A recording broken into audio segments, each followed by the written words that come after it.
With us today, we got Joe, Trigger Joe Britson. All right, let's go. To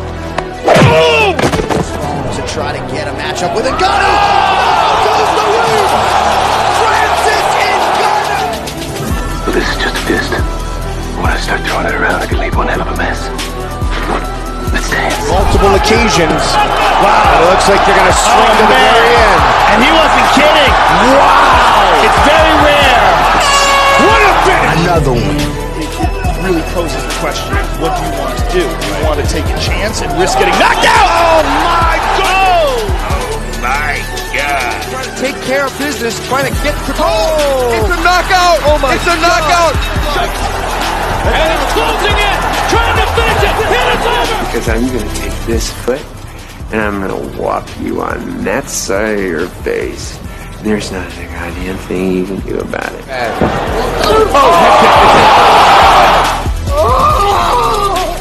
Clock is brought to you by Modelo. I killed it!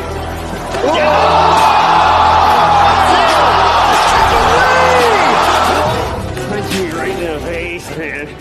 And we have a new nickname. Okay, we have William Send It 7 Pearson. All right, other than that, we used to call him Willie Pete. We used to call him the Mad Russian. For his opponent to be quicker on the catch.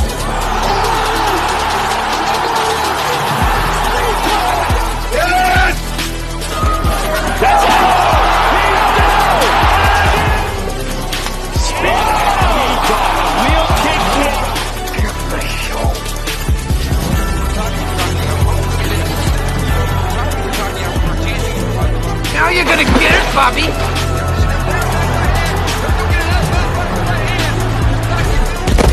I think you've had enough.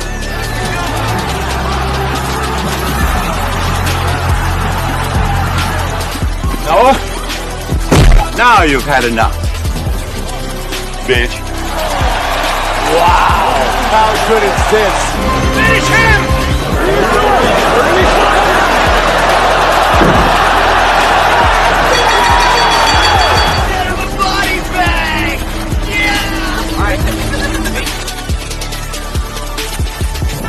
Another one.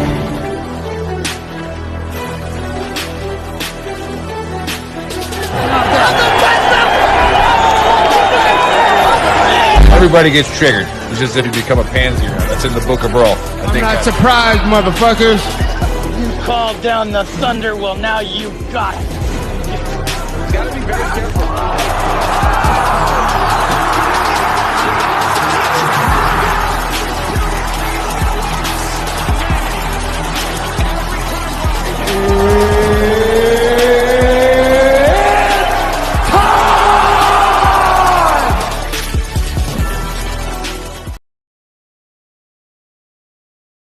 What's up, sports fans? Are you looking for a job? Do you want to change in careers? Do you want to own your own business? I got the answer for you. This show is brought to you by FleetTex. FleetTex is partnering with veterans with mechanical or electronic experience. FleetTex specializes in on-site deployment of GPS tracking equipment and cameras for fleet vehicles across our nation. Check out what they do at www.fleettex.com. Apply today. Currently targeting veterans living in Michigan, North Carolina, Pennsylvania, and Tennessee. Local work and travel opportunities may be available in other areas. FleetTex proudly supports our military, its service members, our veterans, and their families. Enjoy the show.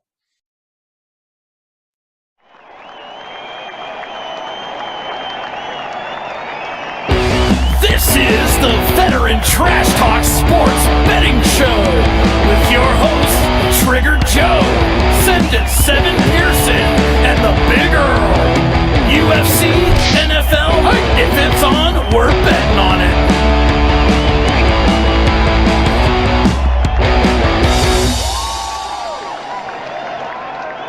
All right. What's up, Trash Talkers? What's going on, Gruntworks Nation, and those of you watching in the alien world that Dave's currently in right now, drinking his 17th vodka monster. Not quite sure. Not good for you, David. Yeah, not quite sure if he's alive, but that's fine. Anyways, you heard our sponsor. Okay, you heard what I said in the beginning. If you need a job, okay, go to fleettex.com. This guy, he's awesome supporter of our show. He's an awesome supporter of veterans, and he just wants to hire vets. All right, so just go there. All right, it's perfect. Okay, we're gonna brag a little bit today. We're gonna brag a little bit. The only one that lost, well, we won't get into that. Maybe we will. I'm sure it'll come out at some point in time. But we went perfect on Saturday, and I say we, I mean those guys did. All right, and then they went perfect 3 weeks ago as well. So 2 of the last 3 fight cards, if you bet their parlays, you made lots of money. Now here comes the disclaimer: if you don't have money, don't gamble. Don't do it. All right. If you got a little bit of scratch, pay attention to the end. I told you all how to bet last week. Hopefully you bet the way I tell you to bet, because at least you'll come ahead at least $20, something like that. But put the money on their locks individually. All right. Some of those don't pay out a lot. You bet 20, win like $7 sometimes. Okay. But that's $7. All right. And then you put $10 on a couple parlays here and there. All right. I turned $30 into a lot last Saturday. Okay. I don't want to talk because I don't want the IRS coming after me. All right. But it was significant. Okay. But with us today, again, we got Triggered Joe Britson. All right. Who luckily the Big Earl was hammered last Saturday and did not enforce a point because he just was hammered. That's me. I was drinking this good old 10th Mountain bourbon. That's what I'm talking about. See that thing back there? You go to 10th Mountain Bourbon, put in the code VTT, get yourself a discount. And the champ, who I just spent the week with. All right, Bill, send it 7 Pearson. Yeah, it was lovely because I brought the good weather to Seattle, to Tacoma. All right, 75 and sunny. And it was a great time catching up with all those guys out there at JBLM and trying to get some good stuff to them. But anyways, nobody cares about that right now. Hey, but first, let's talk about that crystal ball pick that you did enforce a point on. We should. I don't remember it. Hey, I offered. To be honest with you, I still pick it the same way. That's the one where it was that orbital bone punch that changed everything, but I'd still pick it the same way. Just for all the viewers, it was a group text message between us, this panel, and Joe said, "Bill, who do you have on this one? The other guy? Yeah, wrong." It's lived in his head all week. Yeah, because he just quoted that verbatim. But no, I said Pork Chop wasn't going to win. He punched the guy in the eye, broke his eye socket, and then laid on him. So I hate fat body heavyweights. We got a couple more going tonight or tomorrow night. Yeah, we do. And I'm a little mad at Drew Dober, all right, or Dauber, however you want to say it. He can come on the show and that was sexy. Correct me. But we had a little thing going there where like he pretty much is like VTT's official fighter, right? And like we picked him, and then he's like, "Yeah, I'll come on your show," and then silence. Maybe I don't know, man. Ricky Turcios was nicer to me, and Walt Harris took a better picture with me. So maybe we should reach out to Walt. Who knows? Yeah, let's do it. Let's reach out to somebody else. Drew. Bill can talk to somebody that can look him in the eye. Hey, we just had a CCT fought on Dana White's Contender Series this week. Didn't win, but I think he's going to get picked up in the next coming weeks. Nice. That's awesome. Beautiful. Okay, but hey, the Stone Vet is on the chat thread. He's back. He finally got internet. Indica sativa. Yeah, and he said he's not smoking a fat blunt right now, but he's not. We know he's not because he gets drug tested. All right, but anyways, I gotta say it again. That Oklahoma crowd is just that's something wild. If I have a weekend where I got nothing to do, Stone Bet, I'm coming to see you. All right, because I don't know, whatever world you guys live in, I want to be in it for a weekend because it's out there. A lot of psycho. What is it called? The psycho Philbin or whatever. Psilocybin. Yeah, psilocybin. Yeah, something like that. It's just let's get on that for a weekend. That should be fun. Listen to my picks then. But okay, again,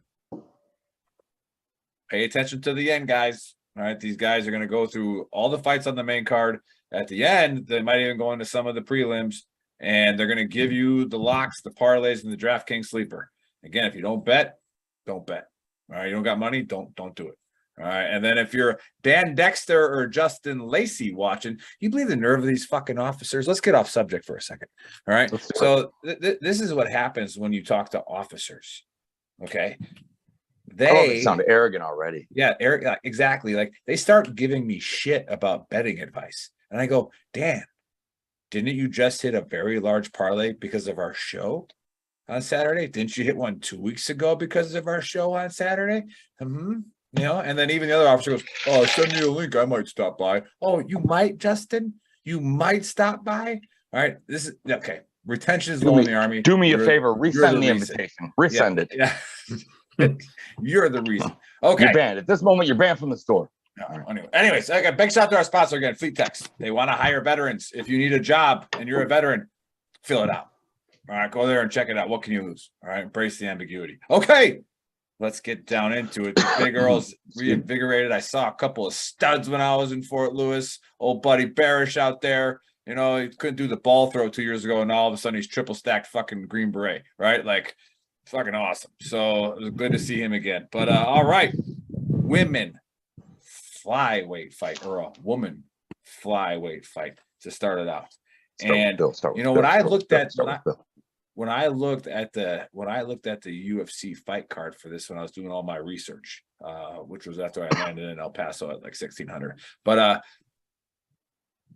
there was no picture of the other fighter or a name, right? And I found out why. Okay, so Lipski, if you take a good look at that photo, coming in at 14-7 versus Cacarera. What is it, Cacarera? Cacoera. All right, at 11-4. If you take a real close look at Lipski real quick. All right, she is the one that walks around your neighborhood and assesses you a fine because your weeds are too long, your grass is too long. That's her. She's the HMO. All right. Well, somehow Cacoera lives on that same neighborhood, and she found a way to get herself on the fight card. All right, so I'm gonna go Cacoera with a weed whacker strike first round to take out the HMO chick. All right, Bill, what say you? The champ. Close. So first things first. First fight that we're going to talk about is my DraftKings sleeper, which is Cacoera. She is my DraftKings sleeper. Now listen, both of these girls are not great, but any stretch of the imagination. Here's why I'm going Cacoera. I'm going to go with her with a second round TKO, and here's why. She is one of those rare few who has hands that has ended fights before. In her last few fights that she has ended with strikes were in the second round. And Lipski has lost, 2 of her last 4 fights, and both of those were TKOs in the second round. Boom. So I'm going to go Cacoera, second round TKO. Like I said, I may or may not put this in a parlay. Nope, I'm sure it'll be in one of my parlays. It won't be in the parlay I give. It won't be in the parlay I give you guys tonight. Most likely, but if you're looking for a DraftKings sleeper, she's the one to pick. But if you want to get balled in a parlay, Cacoera, second round TKO to finish this. Yeah, well, let's go to Mr. Unprofessional Joe. Just wants to interrupt Bill because he lost that one fight last week. But no, it's clearing my throat. Yeah. I'm just gonna be. Don't make it comment. All right, no, hey. All right, Mr. Jealous. What say you? No bets on this one. I'm not confident enough to bet this fight one way or the other. Very, very similar competition level. And, I think Bill will agree with me on this one. There's a little factor that Vegas and the rest of the MMA world, or NARPs, non-athletic regular people, like to eat up. And that is that Ariane Lipski's got a pretty face. And she makes a lot of money on Instagram. And that's no joke. She's got a body. She's a fighter. She's got a model-like face. And then look at Cacoera's face. That thing looks like it's been beat like a flank steak at Morton's. She's definitely been in some fights before. Oof, man. So I'm thinking with Bill's second round logic here, Lipski's like in the second round, like, okay, one more of those shots and I'm going to start getting scar tissue on my cheekbones. You get what I'm saying here? She doesn't have the ugliness that Cacoera has to mess her face up and brawl. And the only place Cacoera has been finished is on the mat via sub. So she's like Dorn. That's Lipski's only chance to finish this fight is on the ground. Cacoera probably knows that if she's got any kind of reputable coach. So I believe if she stays on the feet, she's got the hands to really bother Lipski to the point where I believe she wins 29-28 in a decision. But Bill and I are going the same way on this fight and taking Cacoera by upset. And I was actually wrong on that. Lipski lost 2 of her last 3 by TKOs in the second round. That's right. And everyone says, well, she lost to Shevchenko. Yeah. Not Antonina. Not the real one. So you're saying she got knocked out by the tag along. You're saying Lipsky's like the one-time All-Star from the '80s AL East Central Champion Indians. Dorn. She's not gonna mess up this property. So afterwards, I'm saying she's great movie reference, by the way. She could end up like the Brazilian Paige Van Zandt. That's what I'm saying. All right. Hey, Frank Baxter, U.S. Marine Corps vet from Crockett, Texas. Thanks for stopping by. And then again, pay attention. You got some money to bet. Do it. All right. And then again, you remember those two officers I was talking about? All right. One of them just texted me and he goes, I don't know how to comment, but I'm listening. Right. And I'm like, yeah, because you're an officer. And where's your radio guy? Huh? Where's your tech guy to come fix your shit for you? All right. That's figure it out, Dan. Come on. All right. Anyways. Hey, KJ Hernandez says, hello, fuckfaces. You need help. Nice. He needs help convincing his wife to start fighting. I told him to do it so we can start betting on her. So. Exactly. Yeah. KJ Hernandez. We gotta join together. Get your wife in the ring. Yeah, she could be the official fighter of VTT or Gruntworks. Yeah. Gruntworks. All right. Nice all right. use of the word fuck. Yeah, I like it. I like how you address people. Like your style, like your moves. Yeah, I do. It's right away with power. Right, like I'm no one to be trifled with. And I announce myself with authority. So yeah. All right, neat. Okay, this guy's a first pitch fastball hitter. Like, he didn't see my heat. All right, serve it up. Okay. Yeah. Boy, he hit the shit out of that one. I think in that part, Stewart. I watched that clip the other day just to make me laugh. Did you tell him what it was? Yeah. Yeah. So, hey, put it in the comment thread of what movie we're just referencing right there, and maybe you get a free button or something. I don't know. My shirt should give you a hint. Yeah. So, all right, let's get to the next. I mean, we're not in the fight 2 yet, so but we got nowhere to go. All right, heavyweight fight. We got Sakai Salmon. Augusto Sakai. Yeah, Sakai Salmon, 15-4-1 versus Spivak at 14-3. Now, when I was digging into this fight, all right, I was looking into these guys, doing my due diligence. I've noticed that Sakai Salmon actually trained with Master Soto on Okinawa Island with trees. Okay. Yes. So I'm going to go Sockeye Salmon, knife hand strike to the throat, first round, knockout. Joe, what say you? Catch the movie reference, Master Soto? You know what? No, I missed that. I missed that one. But oh man, I got Spivak on Okinawa with trees. Oh. Hang on a second. Are we talking about like Mr. Miyagi's little hometown? His brother. Were there? Okay. Oh, I thought it was Sato. I said Soto. Sorry, yeah, Sato. You're right. We do have also call him Sakai Salmon, by the way. Yeah. But anyways, I got Spivak here. Something about the fact that Augusto Sakai was 15-1-1 3 fights ago. Now he's 15-4-1 with 3 consecutive knockouts. Not a good sign for a heavyweight.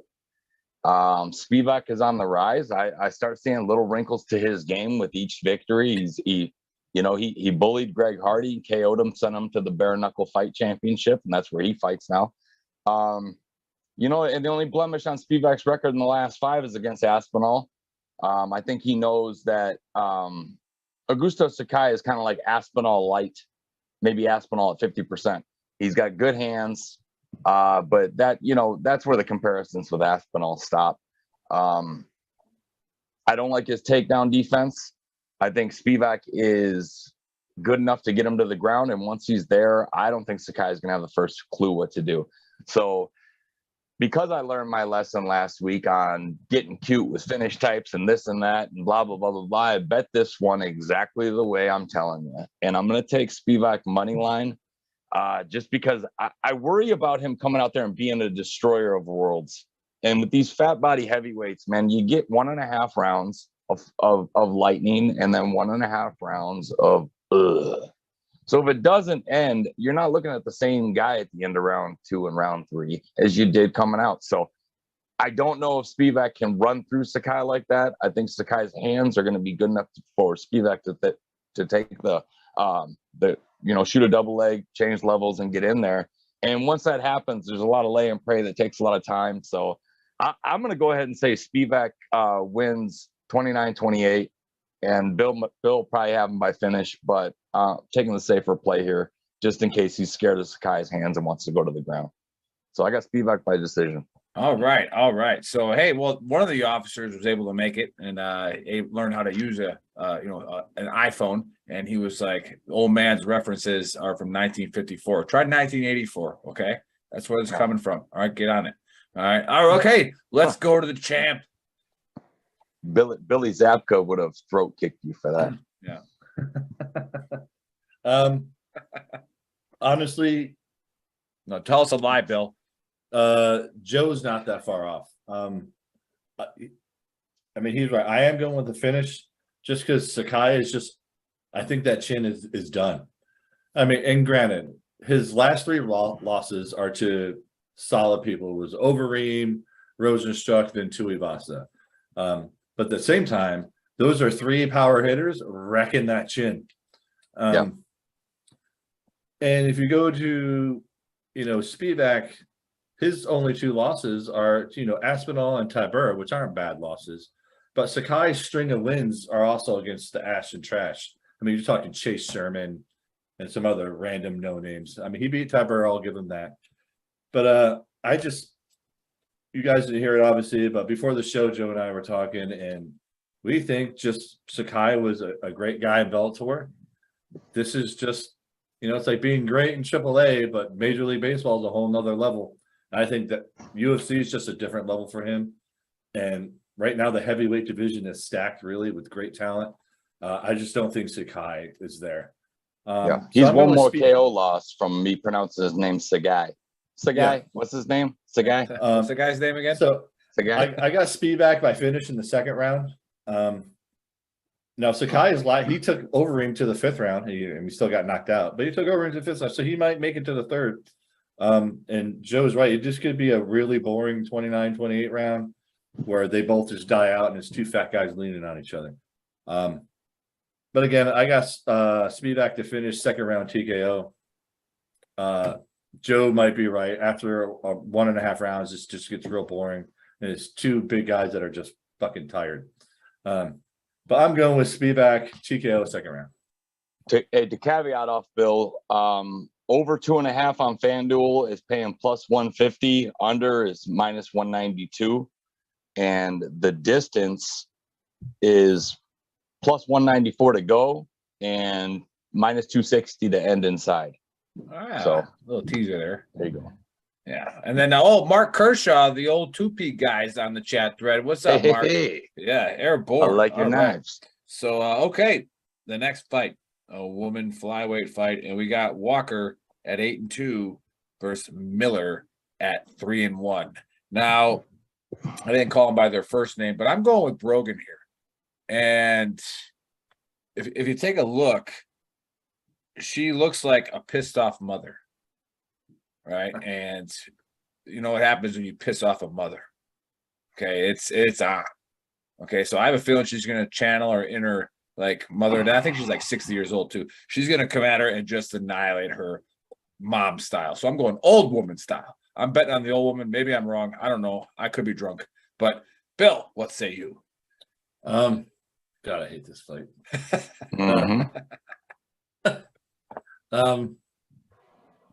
I don't know. I'll hate it with you. Miller's the favorite. I don't know if I agree with that. I'd almost put them both at minus 110. I think I already know Joe's picking Walker. That's his DraftKings sleeper. Just to give away your talking point, Joe. I apologize, but honest, it's okay. That was actually an actual power play on you, Joe. They did that on purpose. He's sorry. I'll tell you what. Just to make it interesting, I'll go with Miller by sub. I'll make it interesting. Miller by sub. I'm telling you right now, he walked up, grabbed your beer, and drank it. Give me that beer, bitch. I will also say I will not touch this with a parlay, especially not money line. If you want to pick the over, I think that's a pretty safe bet. I'm not touching this in any of my parlays. Joe might in one of his. Listen, both these girls are not great. Now Walker beat Miranda Maverick in a decision. I'll give her that, but again, I'm not touching this one in any of my parlays, but I'll pick the favorite Miller. I'm gonna go with sub. I'm gonna go with armbar. Ooh, Just calling the armbar. Throw it out there. Why not make it? Why not make it crazy? We'll go a Miller. little big Earl pick there. All right, Joe. What say you? Oh my God! All right. I'm still calling up the lace report from that preemptive strike that Bill took on me. Yeah. We're good. We're good. Yeah. All right. It's a good day to die, Pearson. Yeah. There's no ROE in this one. Yeah. So yeah, a little intel on this fight. This is the Ultimate Fighter Championship. This is the two girls that made it to the final. They're doing something weird because Juliana Pena, who speaks perfect English and can't really talk into a microphone and be entertaining, mixed with Amanda Nunez, who speaks very broken English that is not entertaining and very repetitive, went against each other as coaches in the Ultimate Fighter. It flopped. You have two female fighters coaching heavyweight men. Didn't work real well. So for the first time, the coaches aren't fighting on the actual card because that already happened. And Nunez won her belt back last Saturday. But these are this fight and the next fight are the championships. So that's why we know very little about these fighters. And I'm going to go with Brogan Walker based on the fact that, Nick likes the old man. I'm going to go with the old lady. She's 32. If she doesn't win 34. This fight, 34, that's right. If she doesn't win this fight, she's not getting fucking signed. Dana White does not sign 34-year-olds. She's got to win that contract. So 34-year-olds with boring decisions, she's not going to. Yeah, man. And that's how I believe she'll win, a boring decision.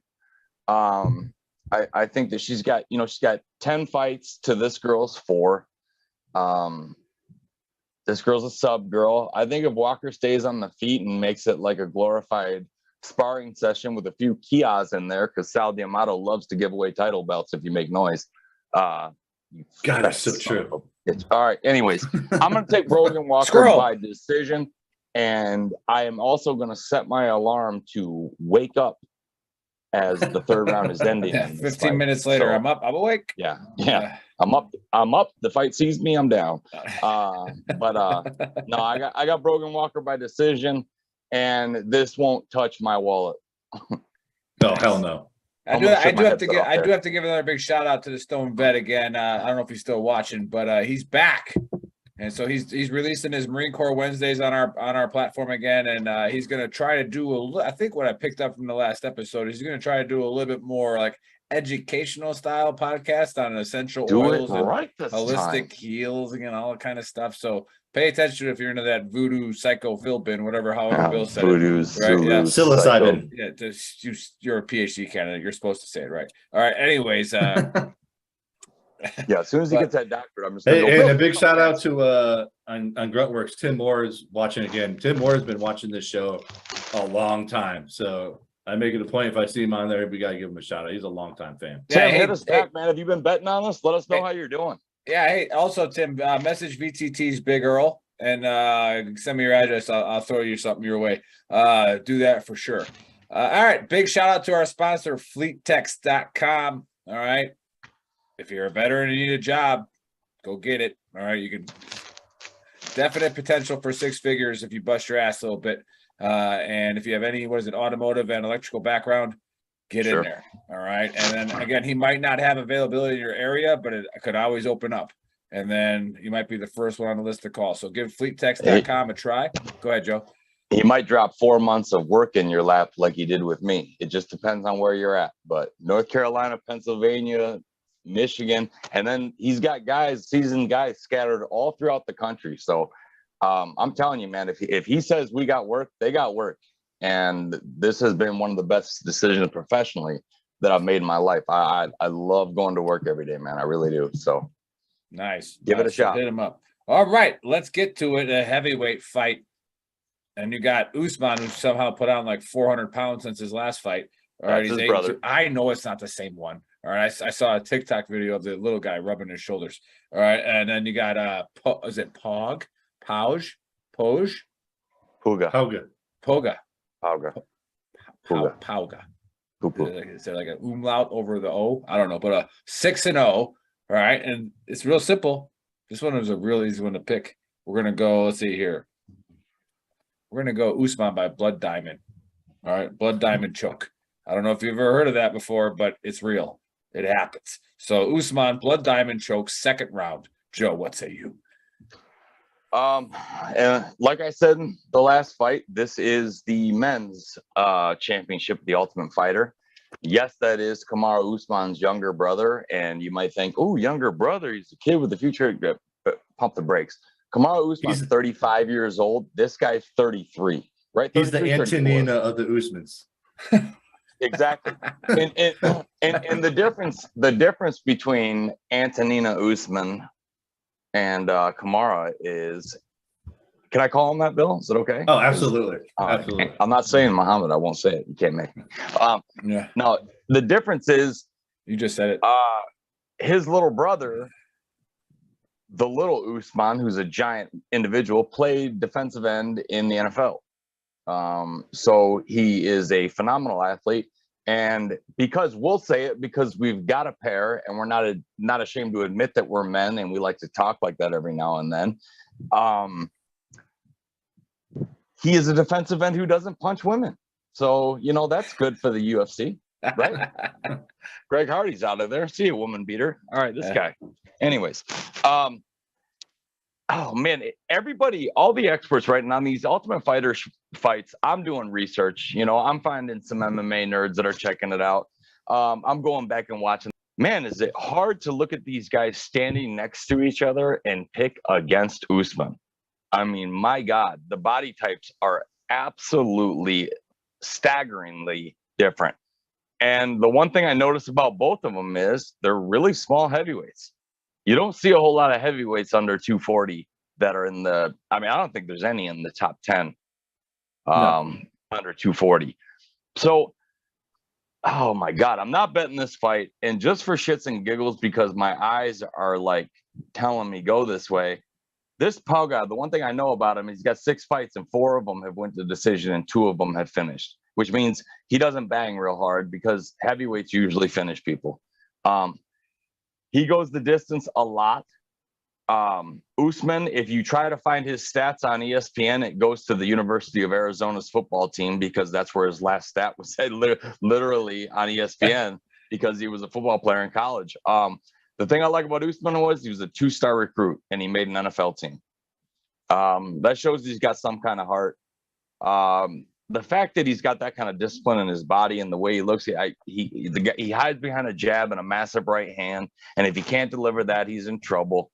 But dude, I'm just going to roll with it because I just don't like the look of this Pauga at all. I think he looks weak. Like he should get fucking ragdolled. So I'm going to take Usman by decision. Say he wins the first 2 rounds because this Pauga, I don't think he can finish him in the 3rd. And I think Usman's wrestling and his pure athleticism and power win him the first 2. And he wins, I'll say split decision, 29-28. Awesome. All right, the champ, what say you? God. I mean, Joe's right. It's hard to find anything on these guys. Stupid Ultimate Fighter crap.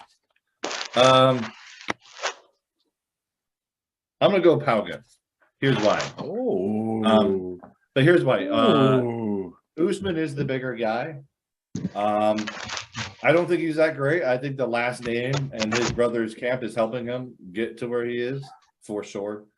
Just like Antonina, let's be honest. Here's why I'm going with Pauga. Joe hit on it. It's because he's got all those decisions. I think he's got a chin. I mean, he's proven he's got a chin. He can take that hit. He does have a tank on him. Yeah. He's got a good gas tank for a heavyweight. And that's the only reason why I'm picking Pauga. I think his gas tank is going to outlast Usman. I think maybe some of that lactic acid, just being fat, is going to wear him out. I also don't think this is going to be an exciting fight either. I mean, Usman's finished 2 fights in his past. Even he's got a couple of a bunch of decision wins. He lost his last fight before Ultimate Fighter, that is. But the rear naked choke. Pauga's got just a string of decisions.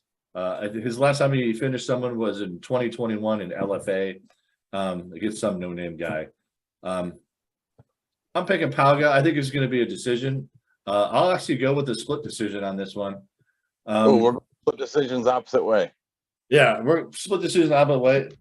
Again, like Joe, I am not going anywhere near this fight in my betting. I mean, Joe might. I'm not touching it. The only thing I would even entertain in the betting, because it's plus money, is the fight going the distance. It's plus 106 right now. I actually think that's a relatively safe bet. So you're getting paid really well if it goes the distance. If it goes under the distance, it's minus 136. So you still are making good money. And if you go total rounds, over 2.5 is minus 124. Under 2.5 is minus 102. So, if you hedge them like Nick does, like he's taught me to do. You hear that, Dan? Well, hedge. Yeah, go ahead. So I probably won't bet it in anything more than that, just the distance, because it's paying good money. And other than that, I'm staying away from this fight, and I recommend that you guys do too. Yeah, all absolutely. All right. There you have it. There you have it, fight fans. Again, hey, stick around because this is when it gets interesting. All right. After these next two fight picks, they're going to go into the prelims. They're going to go to their parlays. All right. And that's where you make the money, and they're locked. And I will give you a winning parlay for sure. And so will Joe. Nice. So just stick to it. And again, nobody can pick fights like guys who have been battle tested and have fought for real. All right. And so these guys, they watch these fights, they know what's going on.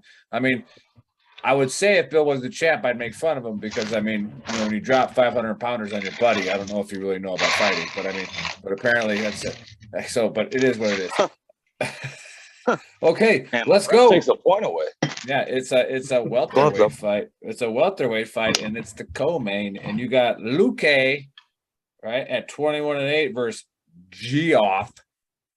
I would make fun of that name, but I'm not, because one of my favorite left-handed hitters growing up as a Brewer was Geoff Jenkins. All right, so Geoff Neal at 14-4. Yeah, thanks for Rob Deere. Yeah, Rob Deere was awesome. That was my brother's guy. He's a right-hander. All right, but when you bat 220 with 38 home runs, all right, and you got a big belly, you're a Milwaukee favorite. Okay, I'm going with Geoff with the tee off in the first round with a pile driver. Yeah, you heard it here first. All right. So, Bill, I don't think they have that in the rules, but that's illegal either. You don't. It's gonna be fast. Okay. Safe bet is Luque money line on this one. If you want to get ballsy, listen, Neal doesn't get finished often, but he has been finished. But in this fight, I think Luque's ground game is far superior than Neal's. If you guys remember a few fights ago, Luque actually burned us a little bit when he came in and he Bravo choked Chiesa in like 45 seconds. Luque's the real deal on the ground, and he lost his last fight against Bilal Muhammad in a decision, which is still impressive because Bilal Muhammad is another one of those guys. Great fighter. I love watching him. He's got an endless gas tank. And Luque took him to distance. Luque's got a great gas tank too. Never been knocked out. Never been knocked out, and his ground game is nasty. And Neal's been finished by submission and TKO before. Like I said, I got Luque winning this. If you want to go money line to safe bet, I think that's a real safe bet. He is in one of my parlays.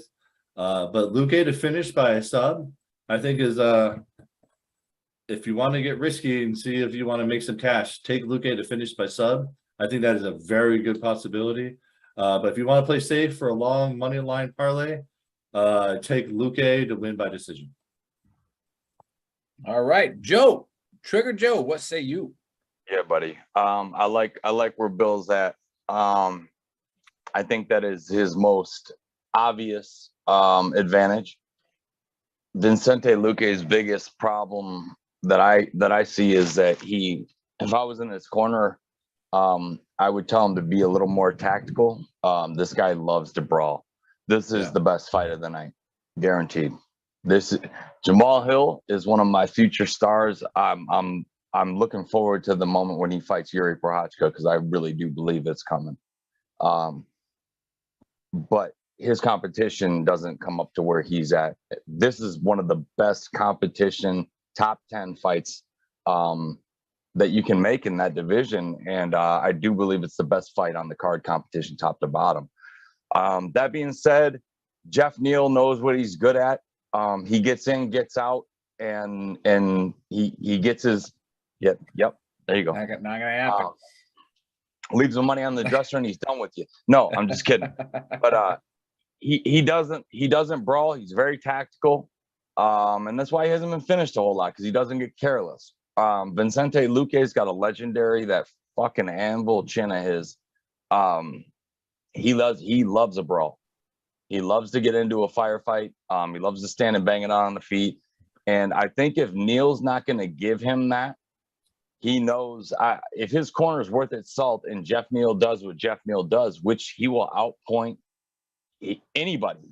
If you don't force him to fight you, he will just point you to death. So I think maybe after a round of pawing and jabbing and maybe losing the striking battle just because he's not throwing as much volume, I think Luque will get tired of it. I think he will go to the ground. And in that moment, that is the one thing he can do that Jeff Neal can't stop him at. If he goes for a sub, Neal will give it up somewhere. And Vincente Luque loves to finish fights. And I believe that his best option at finishing here is by sub. I agree with Bill. I got Luque by submission in the second round. Very nice. And if the viewers want to look it up, if you look at Luque's resume, he has fought the who's who of that division and beat them. So I think Luque's just got the far better resume. And he's going to be able to and he's going to be able to counteract Neal's boring ass bullshit. So his name is Geoff. I think Neal's going to try to paw and point this out, and Luque is just going to force him into deep waters and take him down for sure. Here's a fun fact for the bettors out there. Jeff Neal's hard to finish, but Vincente Luque has got 21 wins. He's got 19 finishes. So this guy likes to finish fights. All righty. Let's go to the main event.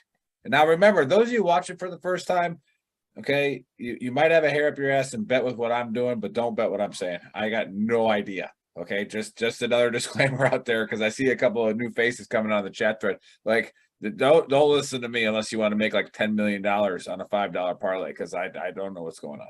All right, so we got Santos, the heavyweight main fight, main event, 22-10 versus Hill, 10-1. First name Jamahala, doesn't matter. Santos not gonna work here anymore. Santos gonna kill him. Joe, what say you? No Santos. Look at the pictures. No, Santos is not going to kill him. No, not at all. Pictures. You can't argue that. You don't mean that. You're a bad man. Stop saying that. That's logic. No. Man, this Jamal Hill, man, he's got one of those weird body types where he might fool you into thinking like this guy stands no chance. Look at Santos. He's ripped. Well, Nick, Bill, and I can all tell you. Shit, Chris, I can probably tell you. Once your knees go, a lot of other shit goes with it. And Thiago Santos has like your pride. No knees. They've melted off his fucking passion. Body. His knees are gone. Okay. And Jamal Hill standing up is so dangerous. That knockout he had against Johnny Walker was like Looney Tunes shit. Johnny Walker got hit. He signaled for a field goal and he fell straight back like a pencil. And then he did a couple of shakes and shimmies on the ground. He doesn't remember it. We do. But I see no place here where Jamal Hill has anything to fear. Thiago Santos is 38 years old. Yeah. It's a bad 38 too, man. And we talked about this, like Alexander Gustafsson. That's why John Jones will go down as the greatest mixed martial artist in a lot of people's book, because look at what happens after you fucking fight him. Alexander Gustafsson, split decision. We never heard of him till last week when he got knocked out in the first round and he was fighting for fucking beer money, and that's no joke. Dominic Reyes fights John Jones to a split decision, never to be heard from on the professional level again. I mean, I'm sorry, on the championship level again. And then you got Thiago Santos, fought John Jones to a split decision. He's 38 years old. His next fight out, he went and got tapped out by Glover. He hasn't won since, other than against Johnny Walker, that took him the distance and couldn't get out of round 1 with the guy he's about to face. So if you want to do your MMA math, it took Jamal Hill 4 punches to dispatch Johnny Walker, and Thiago Santos won a shitty, boring decision over 5 rounds with this guy. These are 205 pounds. Okay. When you lose your knees, the pop gets taken off your right hand. That's just science. That's the way your body works. Jamal Hill is young. He's got fire in his hands. He's a fucking sniper.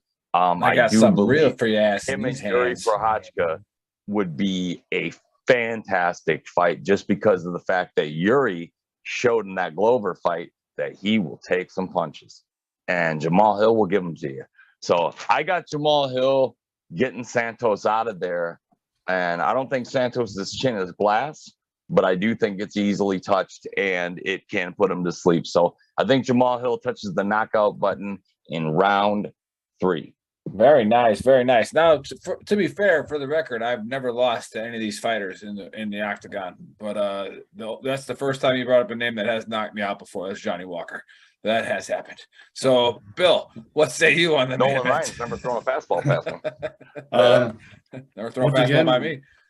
Ring the buzzer. Joe and I have the same exact outcome. Ding, ding, ding, ding, ding, ding, ding. Jamal Hill for sure. And I had him TKO 3rd round. I think Santos has proven he's got a decent chin. He can go the distance, but I don't think he's been pieced up by someone like Hill before. Hill is one of those freakish strikers who will sleep your ass. And I was going to bring it up. So Joe brought it up before me, so he got payback on that one. That knockout of Johnny Walker was nasty. I mean, he put him in another dimension for a little bit.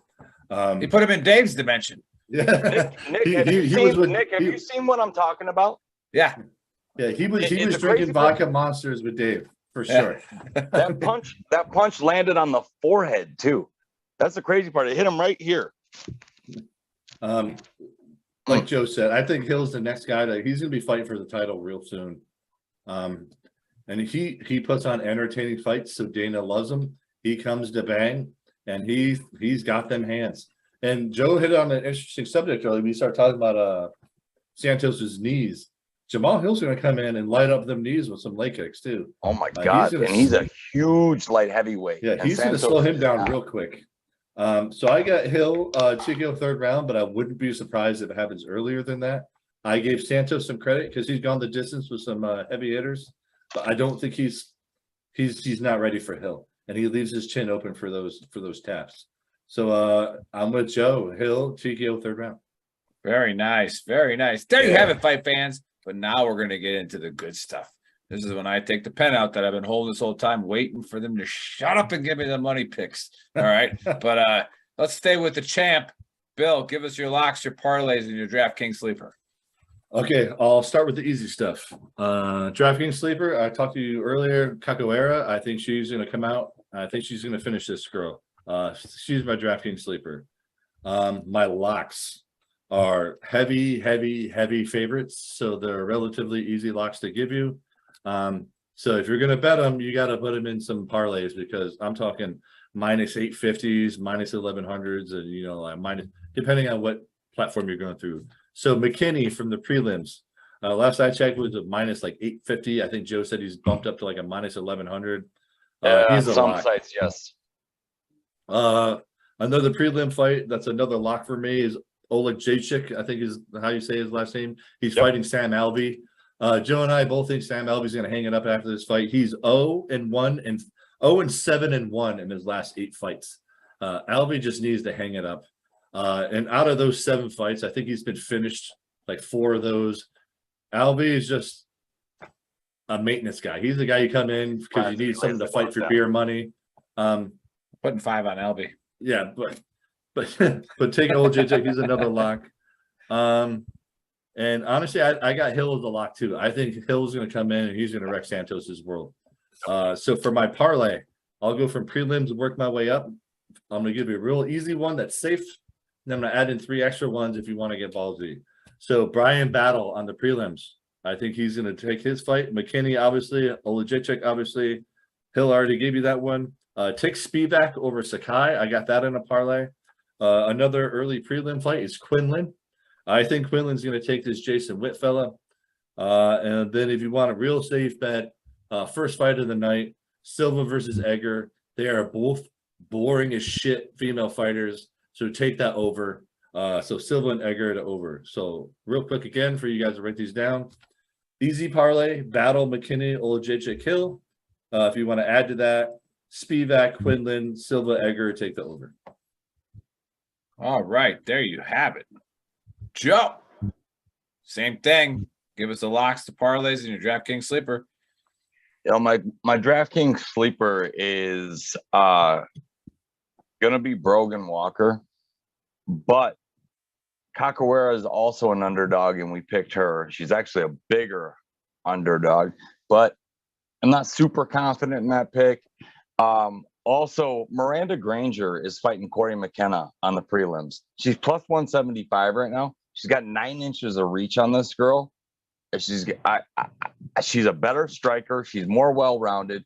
Corey McKenna is a great wrestler. If this Granger stays on the feet, I definitely see her being able to outpoint that situation, because Corey McKenna just lost to Kay Hansen, and it wasn't pretty. No, so she beat Kay Hansen. She lost to Elise Reed. Elise Reed. The Kay Hansen. I don't even know who the hell that is. Super close, could have went either way, and she lost to Elise Reed. That's right. So they're pushing this McKenna. They really want her to be something. And I don't think she's 5'3" and she's got 58-inch arms.